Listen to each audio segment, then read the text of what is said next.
स्वागत है आप सभी बच्चों का आज की इस क्लास के अंदर। तो चलिए किस्सा शुरू करते हैं कंप्यूटर नेटवर्क्स का। तो आप बच्चे जुड़ चुके हो क्लास 10th IT 402 के।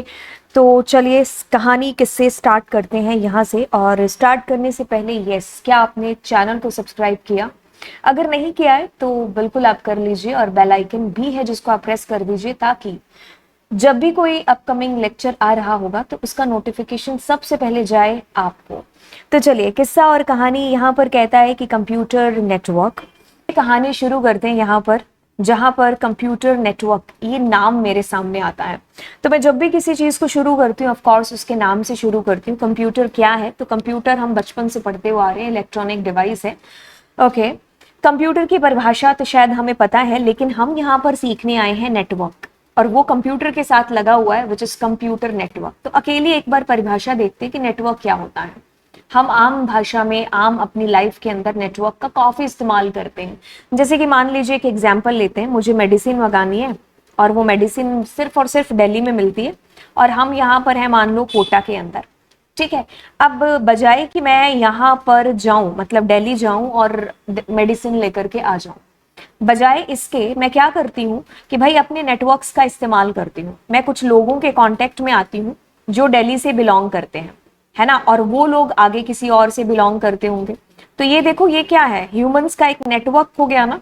तो अब मैं इस नेटवर्क का ही फायदा है जो उठाऊंगी। तो मैं किसी एक बंदे से या एक से ज्यादा बंदों से कांटेक्ट करूंगी और उनको बोलूंगी कि आपका कोई दिल्ली या फिर आप दिल्ली रहते हो तो इस मेडिसिन को मुझे भेज देना, है ना। तो अगर मान लीजिए वो खुद रहते हैं तो वो खुद भेज देंगे, नहीं तो वो अपने किसी और नेटवर्क के साथ में कांटेक्ट करेंगे, है ना। तो ऐसे क्या है, बंदों का ग्रुप हो गया, तो दैट इज कॉल्ड नेटवर्क, है ना। तो वही चीज यहाँ पर बंदे नहीं है हमारे पास में, यहाँ पर कंप्यूटर्स है। तो ऐसे इन बंदों की जगह पर अगर हम कंप्यूटर्स को इमेजिन कर लें तो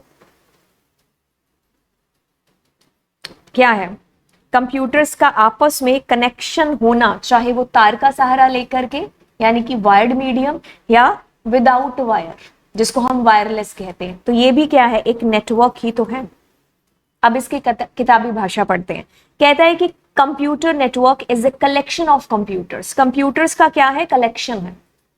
okay, and other hardware component. जरूरी नहीं कि यहाँ पर कंप्यूटर है, अगर बीच में मैंने किसी एक प्रिंटर को अटैच कर दिया तो वो भी इस नेटवर्क का हिस्सा हो गया। कहता है कि इंटरकनेक्टेड बाय कम्युनिकेशन चैनल। तार का सहारा लेकर के कौन सा कम्युनिकेशन चैनल हो सकता है? इट कैन बी वायर्ड और विदाउट वायर। तो यानी कि तार का सहारा लिए और बिना तार का सहारा लिए हम कंप्यूटर्स को आपस में कनेक्ट करते हैं। तो वही क्या है? एक नेटवर्क है। अब मैंने यहाँ पर नेटवर्क का इस्तेमाल किया, एक इंफॉर्मेशन मैंने भेजी कि मुझे मेडिसिन चाहिए, वहां से वो मेडिसिन मेरे पास में आती है। अब यहाँ कंप्यूटर्स में तो कोई मेडिसिन का रोल नहीं है, यहाँ तो सिर्फ क्या है? डेटा की बात होगी, इंफॉर्मेशन की बात होगी। तो हम ऐसे कंप्यूटर्स को आपस में कनेक्ट क्यों करते हैं?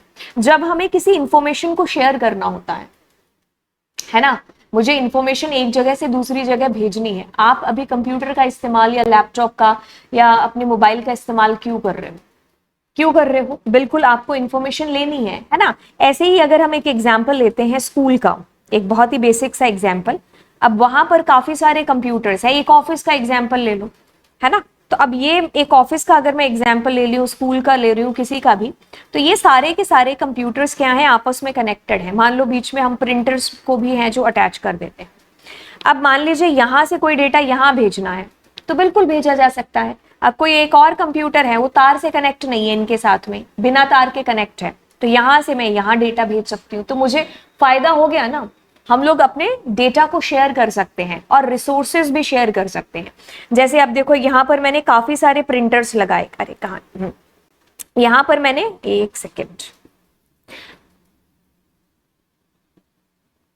यहाँ पर मैंने काफी सारे प्रिंटर्स को लगाया। देखो ये वाला प्रिंटर, ये। अब ऐसे में मुझे काफी सारे प्रिंटर लगाने की जरूरत ही ना पड़ती। अगर मैं अपने कंप्यूटर को एक नेटवर्क के साथ में जोड़ रही हूं तो मैं यहाँ पर एक कंप्यूटर लाऊंगी और उसी को सबके साथ में है जो जोड़ दूंगी, उसी को सबके साथ में मैंने जोड़ दिया। अब इसमें से कोई भी कंप्यूटर क्या कर सकता है? इसको कमांड दे सकता है प्रिंट के लिए, तो मेरा रिसोर्स भी शेयर हो गया। प्रिंटर मुझे इतने सारे खरीदने की जरूरत पड़ी नहीं पड़ी, एक प्रिंटर खरीदा, सबको उसके साथ जोड़ा और बस काम हो गया। है ना। तो आप रिसोर्स शेयर कर सकते हो, आप इंफॉर्मेशन डेटा है जो आप शेयर कर सकते हो। तो नेटवर्क का कितना फायदा है, ठीक है। तो यानी कि कंप्यूटर्स का आपस में आप उसको कंप्यूटर्स को इकट्ठा करते हो, उनको तार या बिना तार के आपस में जोड़ते हो, चाहे वो कंप्यूटर्स हो साथ में, चाहे उनके साथ काफी सारे प्रिंटर लगे हों। तो मतलब कोई भी हार्डवेयर कंपोनेंट अगर उनके साथ अटैच होता है उस नेटवर्क के अंदर, तो वो बिल्कुल हमारा एक कंप्यूटर नेटवर्क कहलाएगा। और तार या बिना तार के सहारे अगर हम इंफॉर्मेशन एक कंप्यूटर से दूसरे कंप्यूटर पर भेज रहे हैं तो वो नेटवर्क ही हो गया। ओके ओके, सो अब यहां पर देखिए, computer network is a group of computing devices that are connected together to share the resources. अब मान लीजिए यहां पर कोई प्रिंटर है, ठीक है। तो अब हम क्या कर रहे हैं, इन सभी को पहले तो आपस में कनेक्ट करते हैं तार का सहारा लेकर के, ठीक है। अब बिना तार का सहारा लेकर के भी कनेक्ट है जो कर सकते थे, अब सभी के सभी इसके साथ भी कनेक्टेड है ना। या फिर इसको बीच में मैं कहीं अटैच कर देती, तो ये क्या है, इनका कनेक्शन आपस में, दिस इज कॉल्ड नेटवर्क, ठीक है।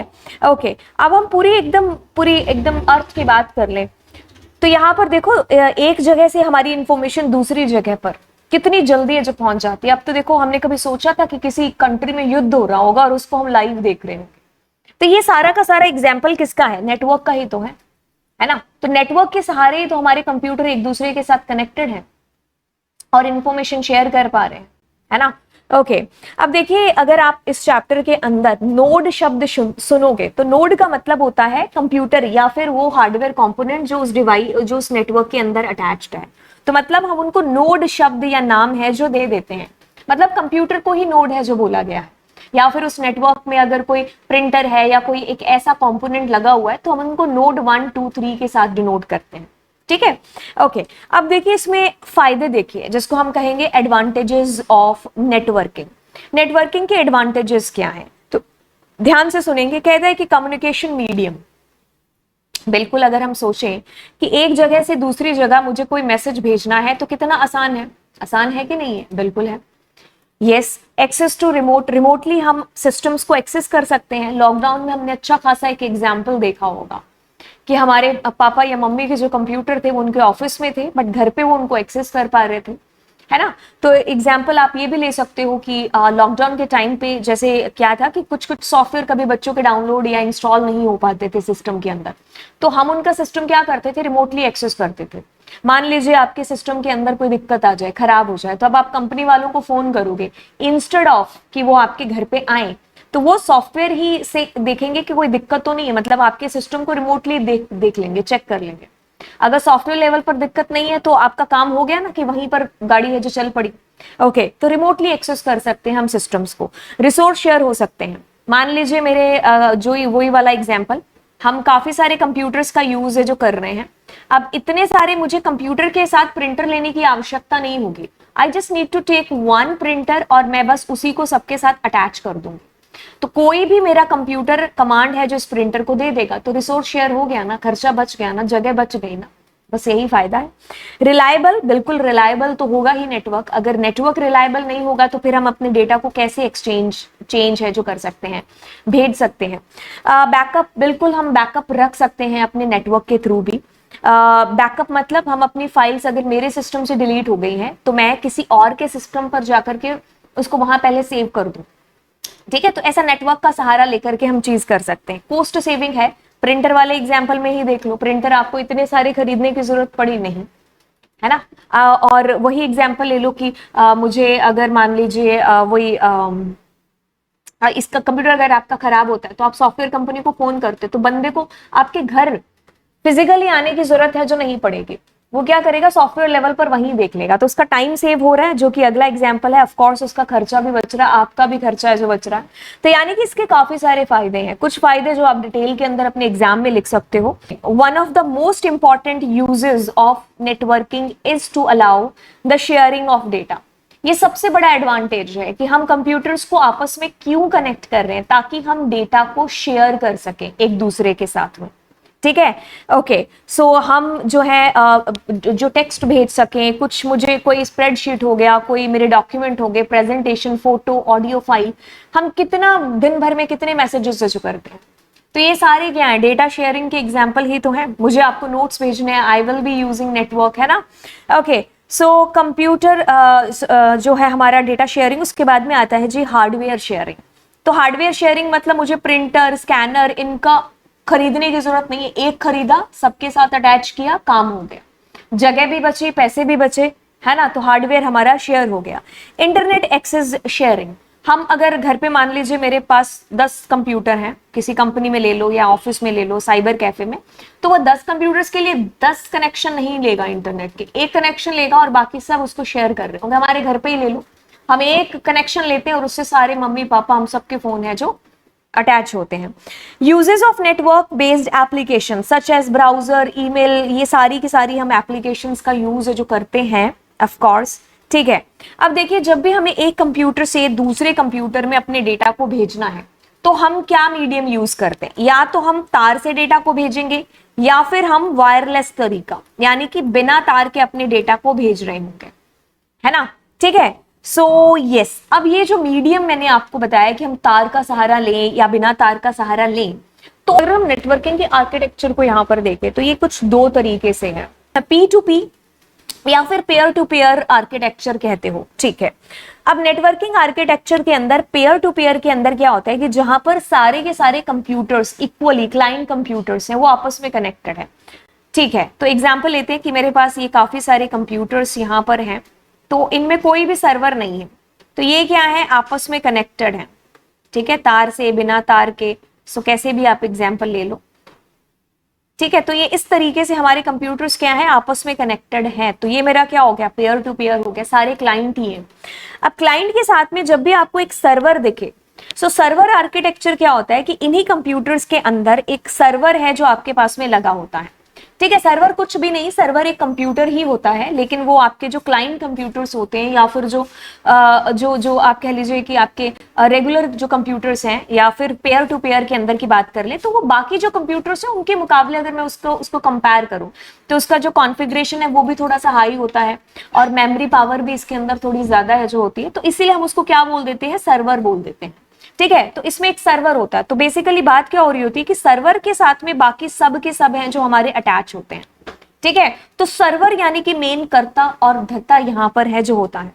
Networks in which certain computers have special dedicated task providing services to other computers, जो भी उस नेटवर्क के अंदर कनेक्टेड होते हैं, आर कॉल्ड क्लाइंट सर्वर। मतलब ये सारे क्या हो गए, क्लाइंट हो गए, और ये एक क्या हो गया, हमारा सर्वर है जो हो गया, ठीक है। तो सर्वर हमारा जो है वही क्लाइंट्स के साथ में कनेक्ट है जो करता है। अगर मुझे डेटा यहां से यहां भेजना है तो मैं सर्वर का सहारा लेकर के भेजूंगी, लेकिन क्लाइंट टू क्लाइंट में क्या हो जाएगा, we can send directly to the particular client को हम भेज सकते हैं। देखिए, ये जो दोनों तरीके मैंने आपको एक्सप्लेन किया है, तो उसको थोड़ा एक चित्र से, एक डायग्राम से देख लेते हैं।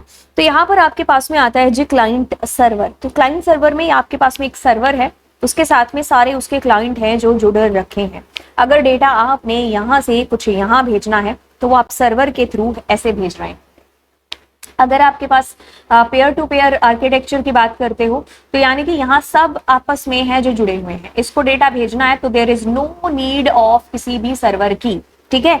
तो आप डायरेक्टली डेटा है जो वायर के साथ में कनेक्ट हो रखा है आपका, उस पेयर के साथ में आप उसको भेज रहे हो। तो यहाँ कोई सर्वर नहीं है, सर्वर कुछ भी नहीं, एक शक्तिशाली कंप्यूटर है, ठीक है। मतलब उसका जो कॉन्फ़िगरेशन होगा वो थोड़ा सा अच्छा होगा, तो एक शक्तिशाली कंप्यूटर है। तो मीन टू से दैट कि इसमें जो मेमोरी है इसकी थोड़ी सी ज्यादा कैपेसिटी होगी स्टोर करने की डेटा को, एंड प्रोसेसर होगा वो ज्यादा फास्ट होगा। तो बस इतनी सी कहानी है इसके अंदर। तो चलिए हम लोग बात करते हैं यहाँ पर हम लोग नेटवर्क्स के टाइप्स के बारे में, लैन, मैन, पैन, वैन, ठीक है। तो मतलब मैन, वैन, पैन, लैन, जो भी आप कह लीजिए। लैन मतलब local area network, pan personal area network, wide area network और मेट्रोपॉलिटन एरिया नेटवर्क। तो चलिए सबसे पहले हम लोग पकड़ते हैं छोटे नेटवर्क को, यानी कि जो पर्सनल एरिया नेटवर्क है। पर्सनल मतलब मेरा खुद का नेटवर्क है। मतलब आप एग्जांपल ले सकते हो एक घर का, ठीक है। तो एक घर में मेरा जो लैपटॉप है और मेरा जो मोबाइल है उनकी दूरी कितनी है, बहुत ही पास पास है। अगर मुझे उनके बीच में अगर किसी डेटा को भेजना है तो मैं क्या करूंगी, यूएसबी केबल लगाऊंगी, अपने डेटा को ट्रांसफर कर लूंगी, है ना। तो मतलब अब जो एरिया यहाँ पर कवर हो रहा है वो क्या है, पर्सनल एरिया है, छोटा एरिया है, कम एरिया है, दायरा बहुत छोटा है ना। तो वो पर्सनल एरिया नेटवर्क हो गया। तो कहता है कि स्प्रेड इन अप्रोक्सीमेट कितना हो गया, एन इंडिविजुअल की ही बात हो रही है। मतलब मेरा ही लैपटॉप है, मेरा ही मोबाइल है, मैं वहीं से डेटा को थोड़ी सी दूरी पर ही ब्लूटूथ के थ्रू कह लीजिए, हॉटस्पॉट के थ्रू डेटा ट्रांसफर है जो कर रही हूँ। ठीक है, covers an area of few metres radius, कुछ ही मीटर की दूरी है आप कह लीजिए कि जो इसमें कवर अप होती है। ओके अब इसमें कुछ कहानी है कि भाई आप गाइडेड अनगाइडेड दोनों में से कोई भी मीडियम है जो आप यूज कर सकते हो। अनगाइडेड के अंदर हम ब्लूटूथ या इंफ्रारेड की बात कर रहे होते हैं, गाइडेड के अंदर हम यूएसबी केबल हो गया, तार वार का सहारा लेकर के। ठीक है, गाइडेड का मतलब वायर्ड मीडियम और अनगाइडेड का मीडियम वायरलेस की बात होती है। ओके तो अब इसके अंदर ये एग्जाम्पल आपके पास में आ गया, तो मैं अगर इसको और सिंपल तरीके से बताऊं कि भाई ये मैं हूं, ये हमारा भाई है, भाई के पास में एक अच्छी सी मूवी है जो आ गई, तो मैंने कहा कि भाई मेरे मोबाइल के अंदर तुम वो मूवी डाल दो जो तुम्हारे लैपटॉप के अंदर पड़ी है, जो तुम कल लेकर के आए हो। ठीक है, तो अब हम क्या करेंगे, या तो तार का सहारा लेंगे या फिर बिना तार का सहारा लिए। तो तार का सहारा इट मीन्स गाइडेड मीडिया, बिना तार का सहारा लिए इट मीन्स अनगाइडेड मीडिया। ठीक है, तो मतलब दूरी कितनी है, बहुत ही कम है, एक घर घर की बात हो रही है, पर्सनल एरिया नेटवर्क है, तो बस हमारा क्या होगा, पैन एरिया हो गया। ठीक है, ओके अब हम बात करते हैं यहाँ पर किसके बारे में, लोकल एरिया नेटवर्क यानी कि लैन के बारे में। तो देखिए कहता है कि LAN local area network is a group of computers connected to each other in a small area. कैसा एरिया, कोई बिल्डिंग हो गई, कोई स्मॉल कैफे हो गया, कोई ऑफिस हो गया, कोई हॉस्पिटल हो गया, कोई स्कूल हो गया, है ना, कोई कैंपस हो गया, कोई एक बिल्डिंग हो गई। तो मतलब ऐसे करके क्या है कि आपका जो एरिया है ना वो थोड़ा सा बड़ा हो गया पर्सनल एरिया से, बट इतना ज्यादा भी नहीं है जो हुआ है। कुछ कंप्यूटर्स जुड़ गए, जैसे रेलवे स्टेशन में एरिया क्या है, लिमिटेड है, ट्रेन थोड़ी सी ज्यादा दूर जाती है तो नेटवर्क बंद हो जाता है ना, जब हम देखे होंगे फ्री का वाईफाई जब हमने यूज किया होगा। ओके तो स्प्रेड अक्रॉस अ रूम कह लो, रूम के थोड़ा सा बाहर भी आप कह लो, बिल्डिंग के अंदर, कैंपस के अंदर, ऑफिस, है ना।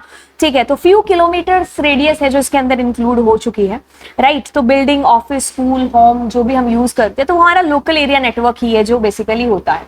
ठीक है, जैसे एक ऑफिस के अंदर काम करने वाले हैं, इनकी दूरी 10 किलोमीटर कोई ऐसे फिक्स नहीं है कि कोई इंची टेप लेकर के खड़ा है। ठीक है, तो अप्रॉक्स आप यहाँ पर मान सकते हो। ठीक है, 10 किलोमीटर वैसे बहुत ज्यादा हो चुका है, आपकी बुक्स के अंदर लिखा हुआ है। ठीक है, तो ये बहुत ज्यादा हो गया, बट एरिया इतना ज्यादा भी है जो नहीं कवर हो रहा है, बट इतना कम भी है जो नहीं कवर हो रहा। ठीक है, तो एक ऑफिस की बात हो रही है, एक बिल्डिंग की, एक ब्लॉक की बात हो रही है, तो उसके अंदर अंदर जो हमारे कंप्यूटर्स अपने डेटा को एक्सचेंज कर रहे हैं, इधर से उधर यूज कर रहे हैं, तो that is the example of LAN. एक स्कूल का एग्जाम्पल ले लो, स्कूल में आप देखो जितने कंप्यूटर्स हैं वो एक नेटवर्क को है जो जुड़े हुए हैं उससे, तो वो एक लोकल हो गया उनका एरिया नेटवर्क। एक ऑफिस के अंदर इतने सारे कंप्यूटर्स हो गए, है ना, एक बैंक हो गया, एक हॉस्पिटल हो गया, आप किसी का भी एग्जाम्पल यहाँ पर ले सकते हो।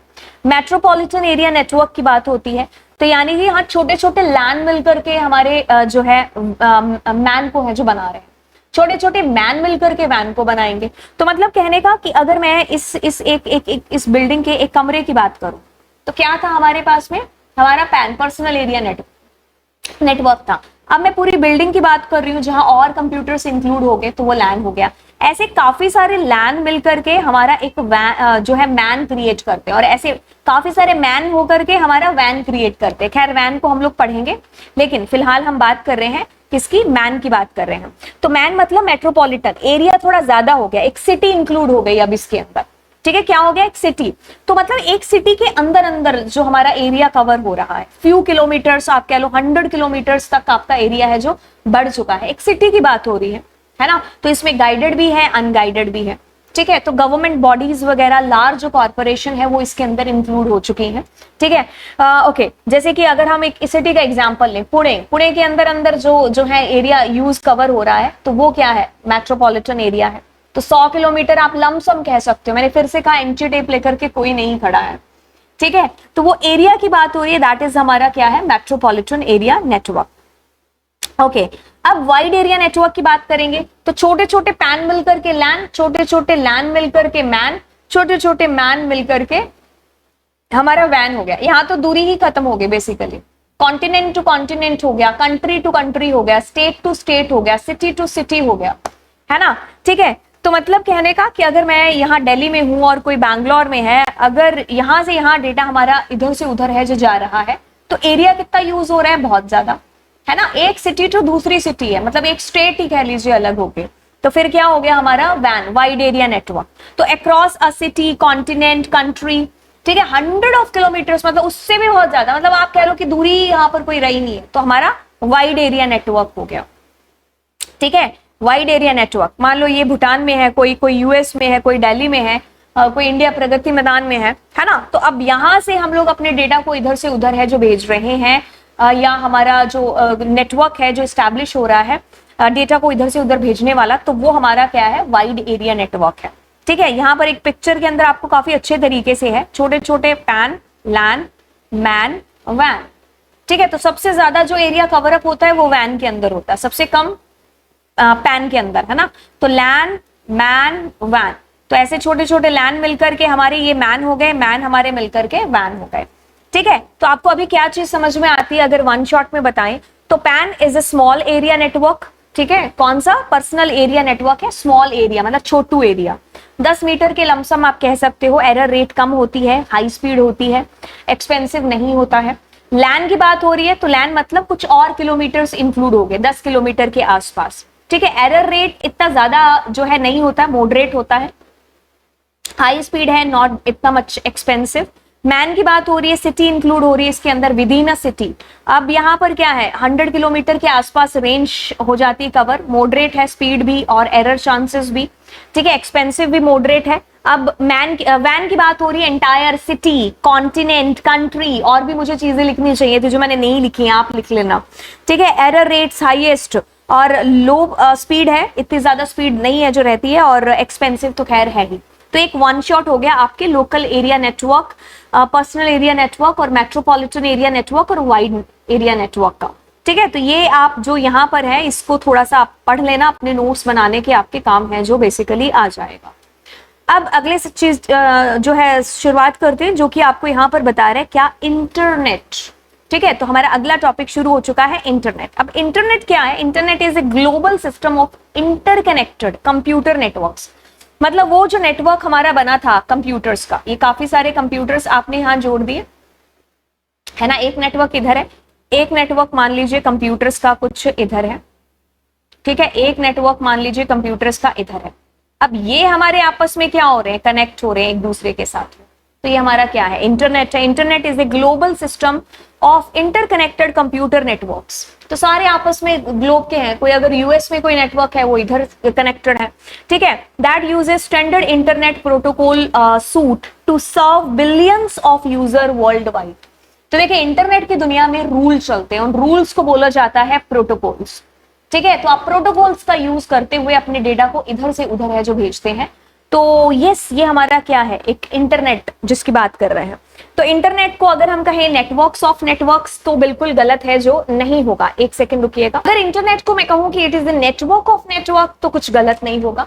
That consist of millions of private, public, academic, business, government networks.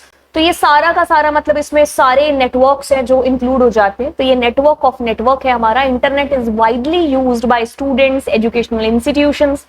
आप अभी जो मेरा लेक्चर देख रहे हैं ये भी तो इंटरनेट की सहायता से देख रहे हैं, है ना। तो ये इंटरनेट हम सबके थ्रू है जो आज की डेट में है जो यूज हो रहा है। तो it is a network of network आप कह सकते हो, इंटरनेट इंटरकनेक्टेड कंप्यूटर नेटवर्क आप कह सकते हो। ठीक है, जो कि स्टैंडर्ड कुछ रूल्स प्रोटोकॉल्स जो इंटरनेट पर चलते हैं उनको फॉलो करते हुए जो है आपके लिए सारी की सारी चीजें जो करता है। यानी कि अगर हम डेटा इधर से उधर भेज रहे हैं तो वो प्रोटोकॉल्स के दायरे में रहते हुए ही डेटा इधर से उधर है जो ट्रांसफर हो रहा है। अगर आप मेल भी कर रहे हैं तो वहां भी प्रोटोकॉल्स यूज हो रहे हैं। अगर आप कोई डेटा सर्च कर रहे हैं गूगल पर तो भी अलग अलग प्रोटोकॉल्स जो बने हुए हैं वो फॉलो होते हैं, एंड देन हम लोग कुछ है जो सर्च कर पाते हैं।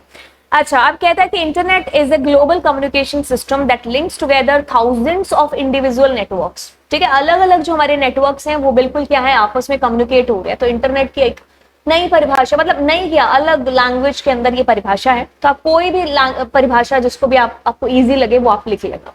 ठीक है, it allows exchange of information between 2 और मोर कंप्यूटर्स ऑन अ नेटवर्क। तो हम 2 या 2 से ज्यादा, 1 या 1 से ज्यादा कंप्यूटर आपस में जितने भी कनेक्ट हो रहे हैं, है ना, नेटवर्क के थ्रू, तो वो हमारा क्या है, एक इंटरनेट हो गया। दस internet helps in transfer of messages. जैसे हम ईमेल कर सकते हैं, हम वीडियो चैट कर सकते हैं, हम ऑडियो फाइल भेज सकते हैं, कॉन्फ्रेंस कर सकते हैं। ठीक है, आज की डेट में हम देखो पेमेंट, जितने भी बिल्स वगैरह हैं, ऑनलाइन शॉपिंग है, ये सारी चीजें किसके थ्रू हो रही है। तो अगला आता है हमारे पास www, जिसको हम कहते हैं वर्ल्ड वाइड वेब। आसान भाषा में बताएं तो it is a collection of websites, web pages, web pages की बात कर रहे हैं तो यानी कि वो पेजेस जो हमारे आपस में क्या है, इंटरलिंक्ड है। ठीक है, हाइपर टेक्स्ट डॉक्यूमेंट यानी कि मेरा जो वेब पेज है या वेबसाइट है, अगर आपने देखा होगा तो अगर मैं एक वेब पेज ओपन कर रही हूं तो वो मेरा किसी दूसरे वेब पेज के साथ में लिंक्ड है, वो किसी तीसरे के साथ में लिंक्ड है, वो किसी चौथे के साथ में लिंक्ड है। तो इसीलिए इसको वेब बोला गया है, जाल बोला गया है। तो ये वेबसाइट्स का क्या है, जिसके अंदर सारे के सारे वेब पेजेस हैं वो आपस में क्या है, इंटरलिंक्ड है। ठीक है, तो ये एक ऐसा सिस्टम है, www is a system of interlinked hypertext documents. और ये जो आपस में लिंक्ड है, या मैं एक वेब पेज से दूसरे वेब पेज पर पहुंच पा रही हूं, तो ये किसकी सहायता से, ये इंटरनेट की मदद से चीजें हो पा रही हैं। इंटरनेट नहीं होगा तो फिर हम उसमें से कुछ भी डेटा एक्सेस नहीं कर सकते। तो इंटरनेट की सहायता से मैं किसी भी वेब पेज को ओपन कर पाती हूँ और उसके सहारे किसी दूसरे, किसी चौथे पर पहुंच जाती हूँ। तो यानी कि वेबसाइट्स का जाल हो गया। ओके, सो हम कैसे ओपन कर पाते हैं, हमें एक वेब ब्राउजर की जरूरत है जो होगी, है ना। जैसे मैंने अगर आपको कहा कि आप थ्रस्टी क्रो का एक ऐसे लिख करके दीजिए, तो आप कहां पर लिखोगे, आप दीवार पर, हाथ पर, कहां पर लिखोगे, आप एक कॉपी पर लिखोगे। वैसे ही मुझे इंटरनेट यूज करना, for that I need a browser. ठीक है, तो अगर गूगल पर कुछ सर्च करते हैं तो आपको गूगल क्रोम की आवश्यकता पड़ती है, आपको ओपेरा की आवश्यकता पड़ती है, आपको मोजिला फायरफॉक्स है जिसकी आपको नीड पड़ती है, जिसके सहारे हम इंटरनेट है जो यूज कर सकते हैं। यानी कि वेब ब्राउजर्स क्या है, एप्लीकेशन सॉफ्टवेयर्स हैं जिनको हम इंस्टॉल करते हैं। ठीक है, डाउनलोड किया, उसको मैंने इंस्टॉल किया, अब इसके अंदर जाकर के मेरे ये जो हाइपर टेक्स्ट डॉक्यूमेंट्स हैं ये मेरे को अपीयर होंगे, डिस्प्ले होंगे। ठीक है, तो यहां पर वो मेरे को डिस्प्ले होंगे कि जैसे मैंने कहा ना कि थ्रस्टी क्रो की पॉइंट कहां लिख करके दिखाओगे पेज पर, वैसे ही मुझे वेबसाइट्स कहां पर शो होंगी, इस वेब ब्राउजर के ऊपर। ठीक है, तो काफी सारे एग्जांपल्स है जो आके आकर के मैं आपको और भी बताऊंगी। तो हमारे जो वेबसाइट्स हैं उनके ऊपर इमेजेस हैं, टेक्स्ट हैं, वीडियोस हैं, मल्टीमीडिया पड़ा हुआ है। ठीक है, तो हम एक हाइपरलिंक से दूसरे पर नेविगेट हो सकते हैं। तो ये जो हमारा है इसको www वर्ल्ड वाइड वेब बोला जाता है। ठीक है, it is also called web, जाल भी बोलते हैं हम इसको। ठीक है, ओके, सो कहता है कि it is a collection of website और वेब पेजेस, जो कि वो सारे के सारे वेबसाइट या वेब पेजेस कहां पर स्टोर है, वेब सर्वर के ऊपर है। हम उनको एक्सेस कर पाते हैं, हमारे ब्राउजर के ऊपर वो डिस्प्ले होते हैं, किससे, इंटरनेट के थ्रू। इंटरनेट नहीं होगा तो फिर हम इन चीजों को कैसे ही तो यूज कर पाएंगे। हमारी जो वेबसाइट्स हैं अगर आप बात करोगे तो उनके अंदर क्या है, टेक्स्ट है, इमेजेस है, ऑडियो है, साउंड है, एनिमेशन है। तो ये सारी चीजें हमें हमारे वेब ब्राउजर के ऊपर डिस्प्ले हो जाती है। हमारी वेबसाइट के अंदर ये डेटा होता है तो वेबसाइट डिस्प्ले होगी तो वो भी डिस्प्ले होगा।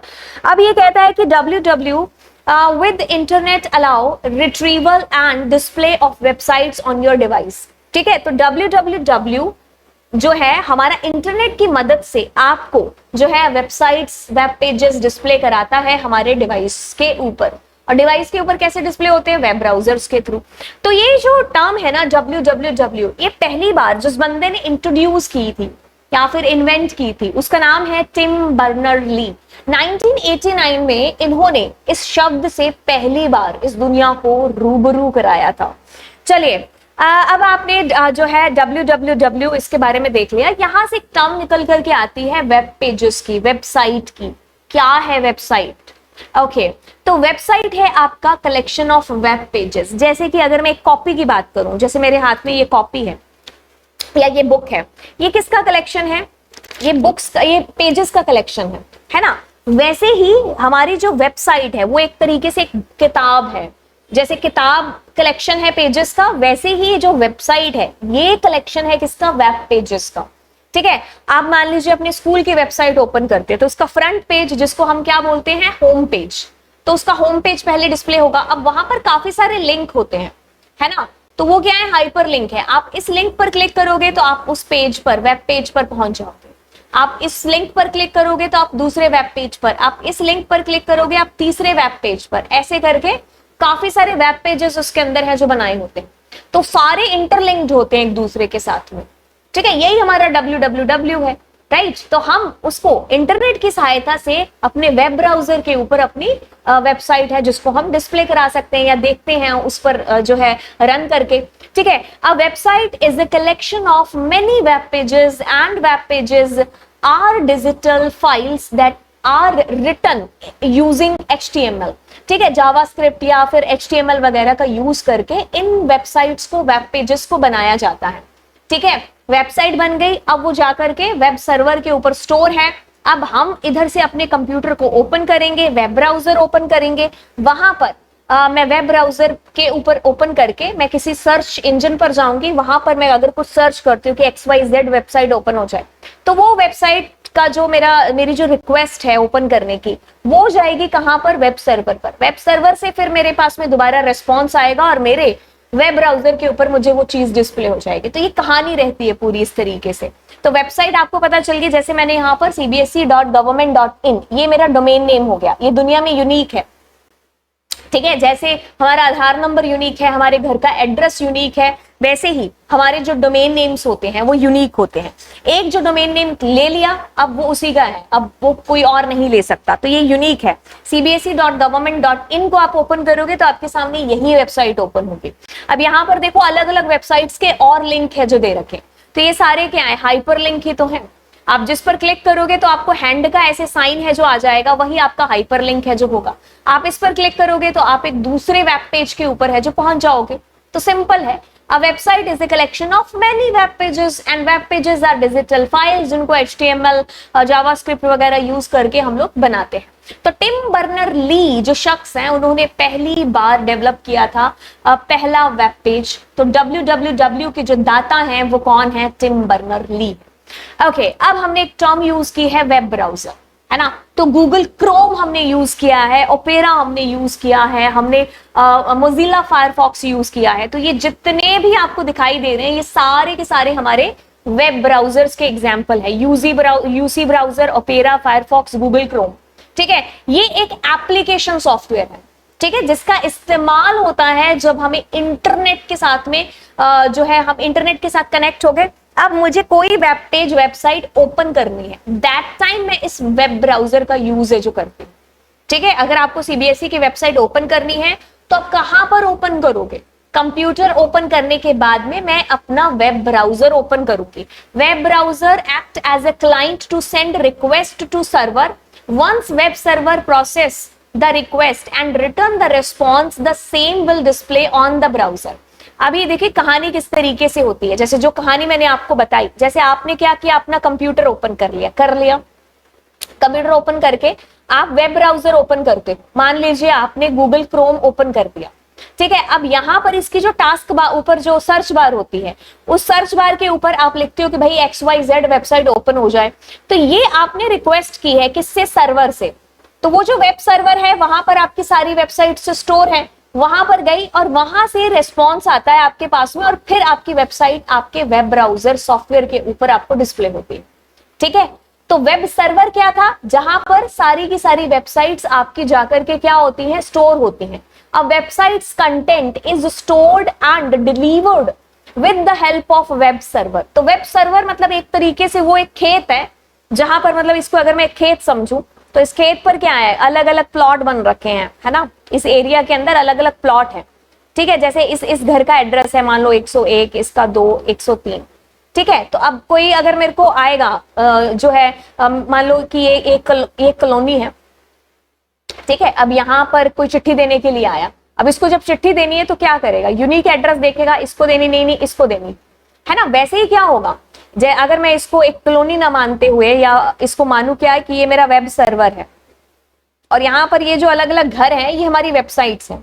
मैंने क्या किया, अपना लैपटॉप कंप्यूटर ओपन किया, वेब ब्राउजर को ओपन किया, यहां से मैंने रिक्वेस्ट की कि मुझे ये वाली वेबसाइट ओपन होकर के मिल जाए। तो वहां से वो वेबसाइट आती है पर्टिकुलर और मुझे डिस्प्ले हो जाती है, ठीक है। तो सारी जो हमारी वेबसाइट्स है ना, उनको यूनिक IP एड्रेस मिल रखे हैं, ठीक है। तो वो IP एड्रेस के थ्रू पहचान में आता है कि अच्छा ये वाली वेबसाइट हमें जो है काम में लेकर के आनी, ठीक है। इन शॉर्ट आप इतनी चीज समझो। कहता है कि इन सारी वेबसाइट्स के अंदर आपको क्या मिलेगा, ऑफ कोर्स हम इमेजेस, टेक्स्ट, वीडियो, ये सारी चीजें हम लोग जो है वेबसाइट्स ऑफ कोर्स क्रिएट करते हैं, तो ये सारी हम डालते हैं। तो वो सारा डेटा आपका वेब सर्वर पर जाकर के स्टोर होता है।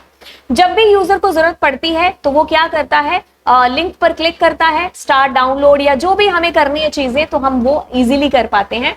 वो सारा डेटा मतलब जाकर के हमारे सर्वर पर स्टोर है, सर्वर से ही हम उसको अपने क्लाइंट पीसी या सिस्टम के ऊपर लेकर के आते हैं डाउनलोड करके, या फिर वैसे उसको अगर डिस्प्ले करना है, ठीक है।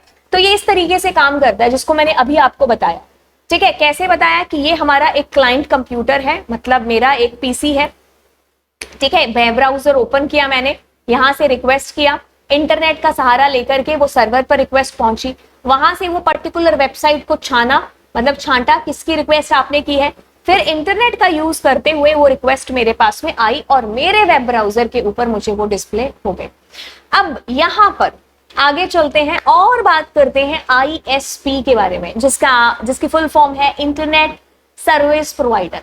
यानी कि इंटरनेट, अगर हमें कनेक्शन लेना है इंटरनेट का, तो हम लोग क्या करते हैं, जियो वालों को कॉल करते हैं, कभी कभी एयरटेल वालों को कॉल करते हैं। तो ये सारे क्या है, ISP है, इंटरनेट सर्विस प्रोवाइडर्स ही तो है, हमें इंटरनेट की सर्विस प्रोवाइड कराते हैं ये सभी के सभी।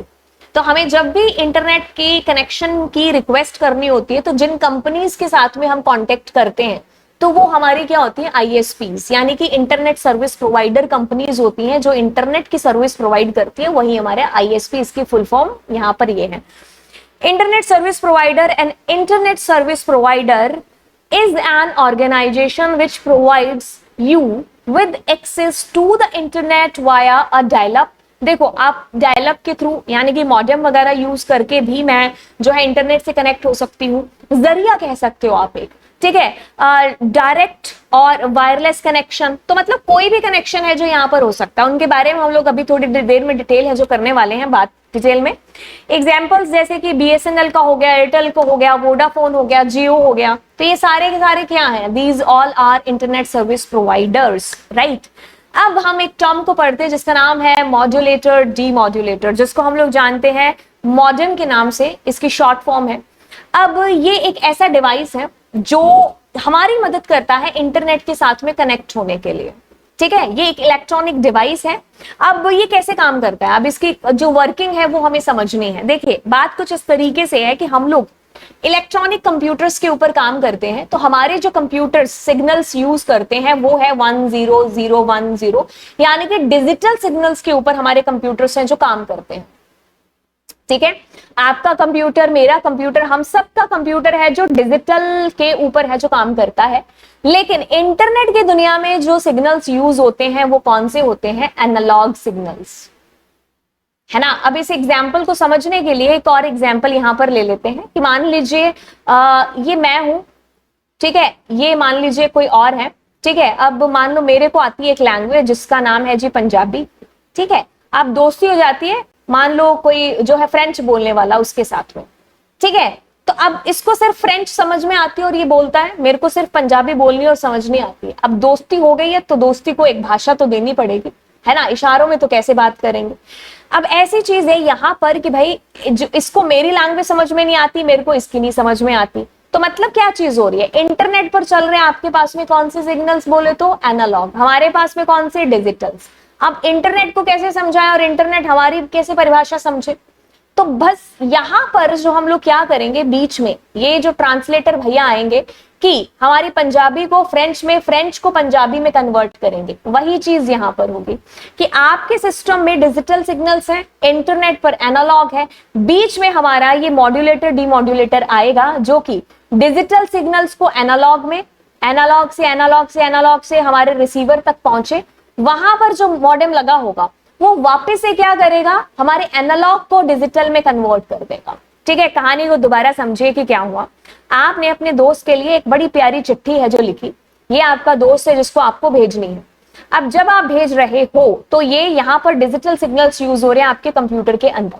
आपका जो मॉडेम है वो भैया क्या करेंगे, वो कहेंगे अच्छा तुम्हें बाहरी दुनिया का ज्ञान नहीं है, बाहर एनालॉग चलते हैं, यहाँ पर डिजिटल है, तो ये इसको एनालॉग में कन्वर्ट करेगा। एनालॉग के थ्रू हमारा डेटा है जो गया गया गया गया गया हमारे मॉडेम के पास, कहाँ, जो आपका रिसीवर वाला भैया है, तो वहां पर जो मॉड्यूलेटर डीमॉड्यूलेटर है उसको कन्वर्ट कर देगा वापस उसके समझने वाली लैंग्वेज के अंदर, यानी कि डिजिटल दुनिया के अंदर उसको कन्वर्ट कर देगा, डिजिटल सिग्नल्स के अंदर उसको कन्वर्ट कर देगा। ठीक है, तो ये जो मैं बोल रही हूँ ये भी मेरे एनालॉग सिग्नल्स ही है। तो मतलब एनालॉग को डिजिटल, डिजिटल को एनालॉग में कन्वर्ट करता है हमारा मॉडल। ठीक है, ओके। सो जैसे यहां पर जो एग्जाम्पल था उसको मैंने आपको बता ही दिया। ठीक है, ओके। अब हम यहाँ पर बात करते हैं कि भाई ये जो नाम है मॉड्यूलेटर डीमॉड्यूलेटर, इसमें दो टर्म्स यूज हो रही है ना, मॉड्यूलेटर डीमॉड्यूलेटर, ये क्या है? जैसे कि अगर हम मॉड्यूलेटर की बात करें तो ये क्या कन्वर्ट करता है, डिजिटल को एनालॉग में। ठीक है, और डीमॉड्यूलेटर क्या करता है, एनालॉग को डिजिटल में। ठीक है, मैंने इसको जब याद किया था तो मैंने डैड से याद किया था। ठीक है, डिजिट जो है डीमॉड्यूलेटर एनालॉग को डिजिटल में, मतलब DAD। बाकी पीछे बचा हुआ कौन सा है, मॉड्यूलेटर, है ना। तो वो मॉड्यूलेटर क्या करेगा, डिजिटल को एनालॉग में कर देगा, राइट। तो ये इस तरीके से काम है जो करेगा। तो मतलब बेसिकली क्या होगा, यहां पर भी मॉड्यूलेटर डीमॉड्यूलेटर, यहां पर भी मॉड्यूलेटर डीमॉड्यूलेटर, जिसको हम शॉर्ट फॉर्म में मॉडेम कहते हैं। ठीक है, अब यहां से जब मेरा डेटा बाहर जाना है, यहां से जब मेरा डेटा जाएगा तो वो डिजिटल से किसमें होगा, डिजिटल टू एनालॉग कन्वर्ट होगा, है ना। मॉड्यूलेटर काम आएगा हमारा यहाँ पर, है ना। वापस से क्या होगा हमारा, देखो इधर क्या आ रहे हैं, एनालॉग को मुझे डिजिटल में कन्वर्ट करना है ना। तो मैं क्या करूंगी यहाँ पर, जो मैं तो क्या करूंगी, हमारा जो मॉड्यूलेटर डीमॉड्यूलेटर है उसमें से डीमॉड्यूलेटर ये काम करेगा कि एनालॉग को वापस से डिजिटल में कन्वर्ट है जो बेसिकली कर देगा। ठीक है, तो ये इस तरीके से कहानी है। आपको इंटरनल अंदर लगे हुए जो मॉडेम है वो इस तरीके से दिखाई देंगे, एक्सटर्नल आपको कुछ इस तरीके से दिखाई देंगे। ठीक है, तो ये अभी तक की कहानी है। चलिए आगे की कहानी जिसमें हम लोग पढ़ते हैं, तो चलिए बात करते हैं टाइप्स ऑफ इंटरनेट कनेक्टिविटी। तो अगर आपकी बुक की बात करें तो आपके पास वायर्ड और वायरलेस दो मीडियम यहाँ पर बता रखे हैं, और बाकी बुक के अंदर वायर्ड मीडियम के अंदर कुछ dial up, DSL, cable internet access, broadband, जबकि ब्रॉडबैंड है जो आपका वायर्ड भी है, विदाउट वायर भी है। लीज लाइन हो गया। वायरलेस के अंदर आपकी 3G, 4G, 5G technology, WiMAX, wifi है जो दे रखा है। तो चलिए एक एक करके चीजों को डिस्कस करते हैं। डायलअप कनेक्शन, डायलअप कनेक्शन की अगर हम बात करेंगे तो 1998 से लेकर के आप कह लो 2003 या 4 तक के करीब का टाइम है जो इसका रहा है। मतलब एक तरीके से इंटरनेट की हम आम घरों में जो शुरुआत हुई है वो शायद इसी से हुई है। आम घरों में हम लोग इंटरनेट यूज करना जाने हैं या करते थे तो वो इसी के थ्रू है जो होता था। तो बेसिकली क्या होता था कि आप फोन का जब कनेक्शन लेते थे तो उसी फोन के साथ में ही आपका जो है इंटरनेट का कनेक्शन भी है जो आ जाता था। तो आपको एक BSNL में जाकर के, BSNL के फोन होते थे उस टाइम पर, है ना, तो आपको जो है एक फॉर्म भरना होता था, तो आपके बिल के साथ ही, फोन वाले बिल के साथ ऐड होकर के इसका बिल भी है जो आता था। तो बेसिकली क्या होता था कि मतलब इसकी कुछ ऐसे सेटिंग वेटिंग आपको करनी होती थी, वो आपको एक यूजर नेम और एक पासवर्ड वगैरह देते थे। तो फिर डायलअप यही से नाम है जो आया, तो आपको बार बार उसको फिल करना पड़ता था। तो जैसे आप टक टक करके उसमें एंटर करते उसका पासवर्ड वगैरह, तो फिर आपका कनेक्शन है जो उसमें होता है। उसमें अजीब सी एक साउंड भी है जो आता था। ओके, तो खैर इसमें बात करते हैं तो dial up is a basic form of internet connection that uses a regular telephone line and a modem to establish a connection. इसका क्या होता था कि एक मॉडेम भी इसका साथ में मिलता था। ठीक है, तो जैसे कि आपने क्या किया, आप तार है जो आई आपकी फोन की, ठीक है, तो इसका खुद का एक मॉडेम भी होता था डायल अप का। ठीक है, तो फिर क्या होता था कि आप एक तो अपने फोन के साथ जोड़ दिया और फिर इधर आपने अपने जो है उसके साथ जोड़ दिया कंप्यूटर के साथ हुए। ठीक है, तो एक बेसिक था, मतलब इसकी स्पीड भी कुछ बहुत ज्यादा नहीं थी। बहुत जैसे ये सच में ये जो फोटो आ रही है तो सच में ऐसे आपके रुक रुक करके ऐसे फोटो आती थी, पहले आंखें दिखती थी, हाँ, फिर जो है एकदम पूरा जो मतलब स्पीड काफी स्लो थी इसकी। ठीक है, it operates at slower speed compared to DSL जिसको हम लोग जानेंगे, and requires you to dial a specific phone number to connect to the internet। मैंने कहा ना आपको एक नंबर प्रोवाइड होता था, फिर आपको वो एंटर करना होता था, फिर जिससे आप इंटरनेट से कनेक्ट जो हो पाते थे। Dial up connection tie up the entire phone line and are not continuous, meaning you need to disconnect from phone calls when using the internet। तो अगर हमारा फोन आ जाता था तो बीच में हमारा ये रुक भी जाता था। ठीक है, तो स्पीड इसकी बहुत ही ज्यादा स्लो होती थी, आपको एक बार बार नंबर कनेक्ट करना पड़ता था डाल करके जब आपको इंटरनेट से कनेक्ट होना है। ठीक है, अगर आप डालोगे वो नंबर तब आप उतनी देर यूज करो, फिर उसके बाद में बस। ठीक है, अब इसी का ही जो अगला वर्जन आप कह सकते हो, मतलब उसी में ही कुछ इंप्रूव किया गया, उसको बहुत और बेहतर बनाया गया। मतलब इसमें भी आपका टेलीफोन लाइन के थ्रू ही इंटरनेट तो आ रहा है, लेकिन और थोड़ा फ्रीक्वेंसी वगैरह को थोड़ा इंप्रूव है जो किया गया। कि आपका फोन अगर आ रहा है तो आप इंटरनेट भी यूज करते रहें और फोन कॉल पर बात भी है जो करते रहें। तो ये है डिजिटल सब्सक्राइबर लाइन। तो इसके लिए आपको सब्सक्रिप्शन लेना पड़ता था, फॉर्म वगैरह मैंने कहा ना, वैसे ही इसमें भी है जो जाकर के आपको फिल करना पड़ता था, बट इसमें आपको कोई नंबर नहीं टाइप करना पड़ता था जैसे डायल अप में आप करते थे। इंटरनेट का एक नंबर आपको दे दिया, वो आपने नंबर टाइप किया किसमें, डायल अप में। इसमें आपको कोई नंबर वंबर फिलअप करने की जरूरत नहीं। थोड़ा स्पीड में भी इंप्रूवमेंट है जो इसके अंदर मिला। is a type of internet connection that uses existing telephone lines to provide high speed internet access। इसमें थोड़ी सी स्पीड ज्यादा बेहतर हो गई, उतनी बेहतर तो नहीं कहेंगे। तो इसका एक अलग से मॉडेम आता था, ठीक है, आपकी फोन की तार लग गई, अब उधर से हमने मॉडेम, तो ये क्या करता था, मतलब एक तरीके से जो है अलग अलग कर देता था कि आप फोन भी यूज कर सकते हो और आप इंटरनेट का यूज भी है जो कर सकते हो। ठीक है, अगर कंपेयर करें डायल अप के साथ में तो ये बेहतर था। तो ये ऑलवेज ऑन था कि आप जब मर्जी इंटरनेट यूज कर लो, इसमें आपको no need to fill that particular code जो आपको आईएसपी ने दिया होगा, तो आपको बार बार फिल करने की जरूरत नहीं पड़ती थी। ठीक है, ओके, तो आप कनेक्टेड रह सकते थे internet without having to dial a phone number each time. हर बार आपको फोन नंबर फिल करने की जरूरत है जो नहीं पड़ती थी इसके अंदर, किसमें, डिजिटल सब्सक्राइबर लाइन के अंदर। चलिए, अब फिर आपके पास में आता है केबल इंटरनेट एक्सेस। ये क्या है कि ये है आपके पास में is a form of broadband internet access. पहले आपको फोन से आपको कनेक्शन मिलता था, अब क्या होता था कि टीवी की जो आपकी आती थी केबल, उसी के थ्रू आपको इंटरनेट प्रोवाइड कराया जाता था। फिर इसमें इसका अलग से मॉडेम है जो आता था, ठीक है, केबल मॉडेम। तो जो आपको टीवी से जो आपका केबल आई, उसी से ही आपको इंटरनेट भी दे दिया गया। तो अब आप उसमें मॉडेम लगाइए, अब इंटरनेट यूज जो करिए। ठीक है, तो मतलब ये है तो उसी की तरह था, बस उससे थोड़ा सा बेहतर स्पीड बनाने की कोशिश है जो इसमें की गई थी। ठीक है, ओके, सो चलिए अब हम आगे बात करते हैं ब्रॉडबैंड, जो आज की डेट में हम लोग घरों में, आम घरों में हमारा यूज है जो करते हैं। क्यों यूज करते हैं, इसका बेसिक यही पर्पस है कि भाई हाई स्पीड के लिए, हाई क्वालिटी के लिए आम घरों में हमारा यही ब्रॉडबैंड है जो बेसिकली यूज होता है। दो टर्म से मिलकर बना है, ब्रॉड एंड बैंडविड्थ। तो बैंडविड्थ मतलब, bandwidth refers to the amount of data, ठीक है, वो amount of data that a signal और सर्किट कैन कैरी। मतलब एक सिंगल आप कह लो जी कि इतने टाइम पीरियड के अंदर कितना आपका डेटा आगे फ्लो है जो हो रहा है। जितनी ज्यादा बैंडविड्थ होगी उतनी हाई स्पीड है जो होगी, है ना। एक टाइम में आप जितना डेटा कैरी कर पा रहे हो ज्यादा, तो वो हाई बैंडविड्थ हो गया। ठीक है, मतलब डेटा का फ्लो एक तरीके से कितना हो रहा है। The broadband connection allows you to carry transmit lots of data over the internet in a short time. ठीक है, तो मतलब कम टाइम के अंदर हमारा ज्यादा डेटा है जो फ्लो हो रहा है। तो मतलब कहने का कि इसमें आपको बेसिकली हाई स्पीड है जो मिलती है। आज हम घरों में ब्रॉडबैंड का यूज ये जो बेसिकली कर रहे होते हैं। तो कहते हैं कि 512 kbps से अगर ज्यादा है तो जनरली हम उसको कंसीडर कर लेते हैं एज ए ब्रॉडबैंड। ठीक है, तो अगर डायलअप कनेक्शन के बीच में और उसमें एक अंतर देखें तो डायलअप तो आप कह लो कि अब यूज ही नहीं होता। मतलब अब बहुत आपको यूट्यूब पर भी आपको मतलब काफी बहुत पुरानी वीडियोस हैं जिसमें आपको डायलअप के थ्रू चीजें बताई होंगी। मतलब वो एक चीज है ना, किताबों में या रह गई हैं कि हाँ हमने कभी ऐसे शुरुआत की थी, तो बस वही चीज है। तो इसमें आपकी स्पीड है जो बहुत बिल्कुल बेहतर टेक्नोलॉजी आती जा रही है, स्पीड ज्यादा से ज्यादा है जो होती जा रही है। ठीक है, dial-up connection can transmit only 56 kbps, but इसमें आपकी जो स्पीड है बहुत ज्यादा हाई हो चुकी है ब्रॉडबैंड के अंदर। ठीक है, तो ऑफ कोर्स पैसे भी है जो उसी हिसाब से हैं। ठीक है, तो ये ब्रॉडबैंड की बात रही। ओहो, हमने बहुत आगे कर दिया। हाँ, मैंने प्रेस करना था नेक्स्ट और प्रेस कर दिया एंड। अब लीज्ड लाइन की बात करते हैं। लीज, भाड़े पे, किराए पे। अब देखो, घरों की बात तो ठीक है, आम घरों के अंदर हम लोग ब्रॉडबैंड वगैरह का यूज करते हैं। कई बार क्या होता है कि 2 घंटे के लिए इंटरनेट बंद हो गया, या फिर आप कोई डेटा भेज रहे हो वो जा ही नहीं रहा सामने वाले के पास में, जा रहा है तो बड़ी स्लो स्पीड के साथ में जा रहा है ना। ओके, तो ये आम घरों में हमारी बातें हैं जो चलती रहती हैं। बट जब बात आती है बड़ी बड़ी कंपनीज की, बड़ी बड़ी कॉर्पोरेट वर्ल्ड की जब बात आती है, बिजनेस की बात आती है, तो उन कंपनीज को कोई कॉम्प्रोमाइज नहीं चलता है बॉस।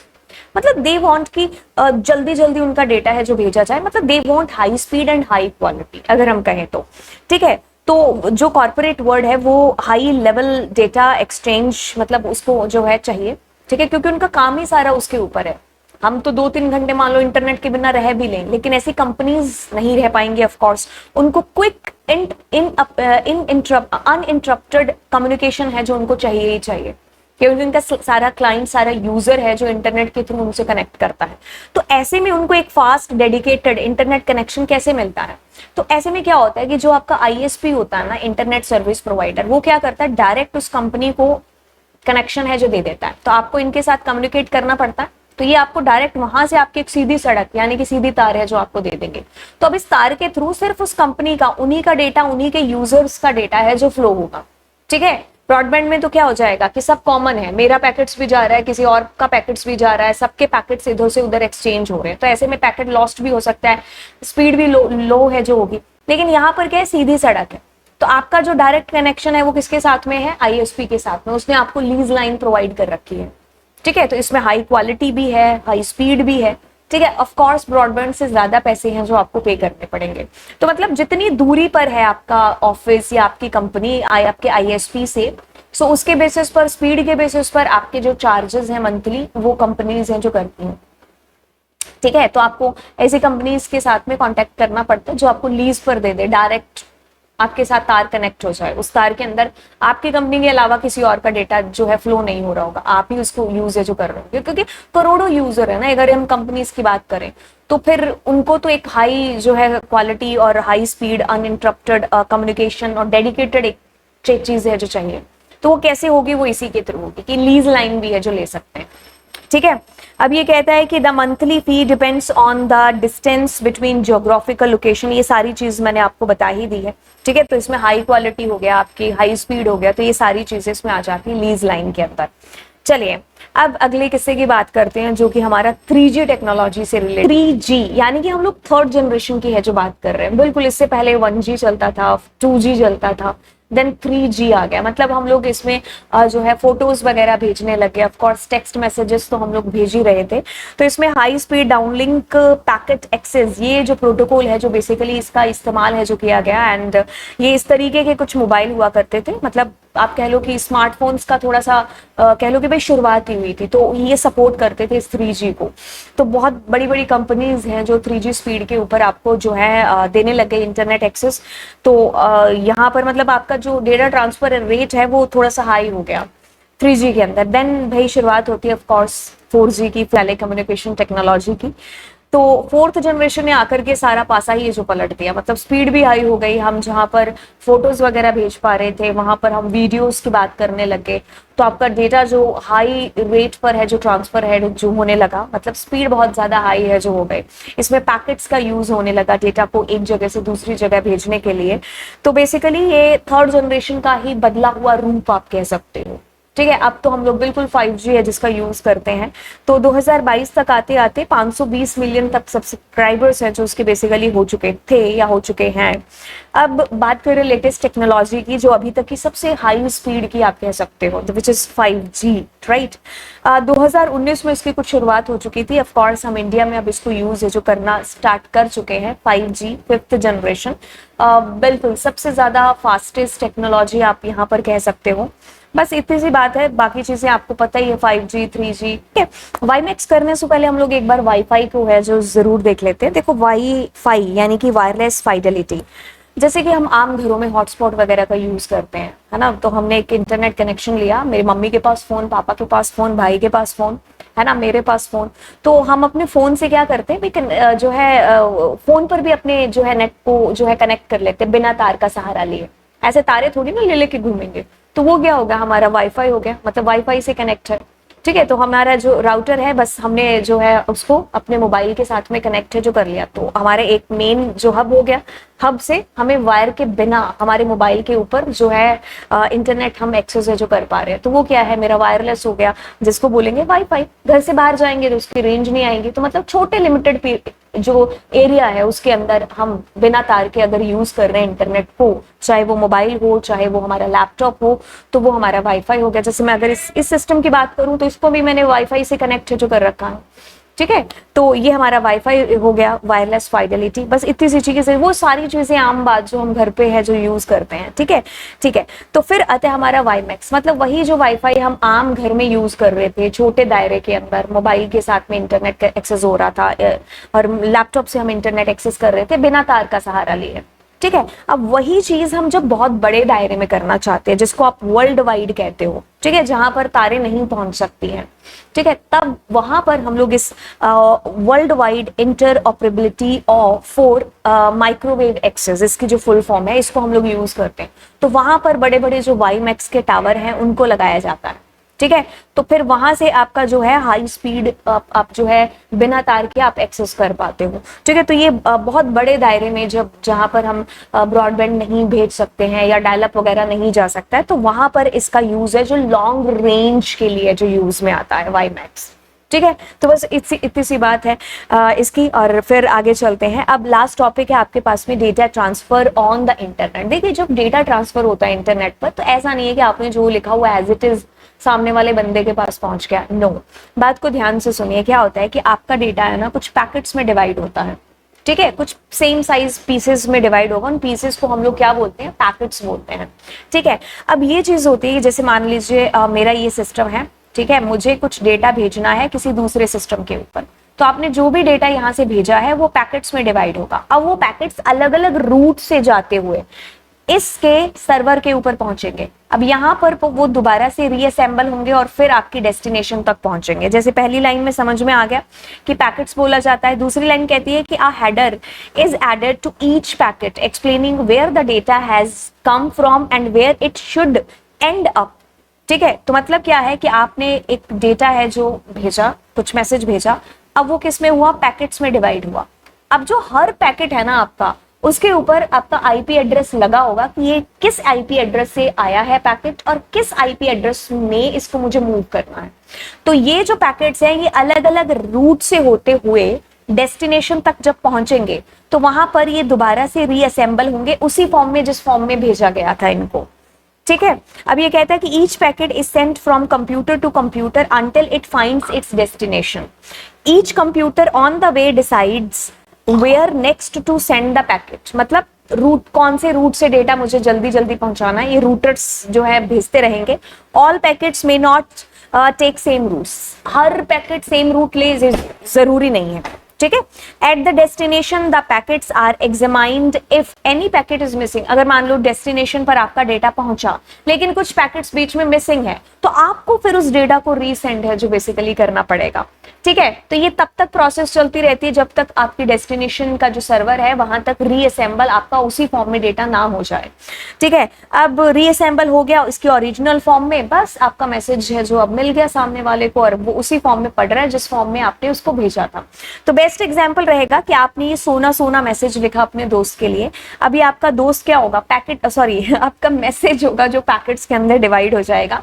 तो ये पैकेट्स अलग अलग रूट से होते हुए डेस्टिनेशन के जो सर्वर है वहां पर पहुंचेंगे और फिर वहां पर रीअसेंबल होंगे, ठीक है। रीअसेंबल होने के बाद में फिर आपके दोस्त के कंप्यूटर पर उसको भिजवाया जाएगा, मतलब पहुंच जाएगा आपका मैसेज और आपका दोस्त उसी फॉर्म में उसको पढ़ लेगा जिस फॉर्म में आपने उसको भेजा है।